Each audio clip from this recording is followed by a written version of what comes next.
Ikaw naman ay tataya sa loto, ay mainam na gawin nyo po muna ito. Ito po ay idodrawing po ninyo sa left po ng inyo pong binte or kaya po sa left ng inyong braso or sa talampakan. Ito po yung sign para ikaw ay manalo sa inyong tinatayaan. Sulat nyo lamang po ito. Ginagawa ko po ito at masasabi kong proven po siya. 3 beses na paganyan ang inyo pong isusulat. At pagkatapos, ito naman yung isa. Paislan po siya, tapos 2 paganyan. Paislan, 2 paganyan, tapos paganon. Paislan, 2, tapos paganon. Tapos, ang isa naman ay paaro.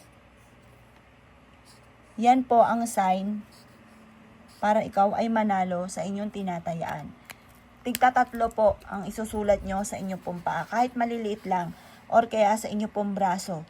Etong sign na ito ang inyong isusulat. Subukan nyo po siya bago ka tumaya, isulat nyo po muna. Tapos banggitin ng paulit-ulit na kayo ay mananalo na ng jackpot. Ito po ay isa sa mga pamamaraan upang sa ganon, kayo po ay higit na maka-attract ng swerte, lalo na sa pera. Tutulungan po kayo nito para kayo po ay hindi lagi nauubusan ng pera. Tutulungan ka nito para makapanalo ka ng jackpot. Basta positive lang, walang pwersahan. Kasi kapag inobligan nyo ang sarili ninyo na kailangan yung tumaya, hindi ka mananalo. Pero yung tipo ba na parang gusto mo, na parang kinakabahan ka, na parang walang makakapigil sa'yo, talagang gusto mong tumaya, tumaya ka. Pero kung wala ka sa mood, huwag kang tataya, matatalo ka lamang. Basta pag gusto nyo lamang, saka nyo ito gagawin.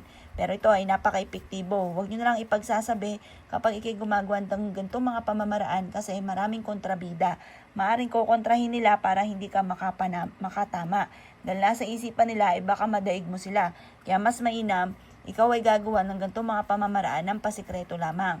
Huwag ka na magsasabi na ikaw ay tataya. At huwag nyo rin sasabihin na ikaw ay may ginagawa para ikaw ay manalo. Kailangan sikreto lamang po ito.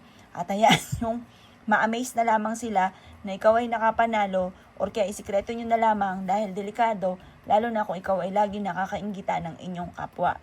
Mainam na meron ka mga ganito at ito ay makakatulong upang sa ganon, kayo po ay makatama na ng malaking halagang pera. Ay siya, kung ikigagawa ng ganito mga pamamaraan, good luck po sa inyo po lahat.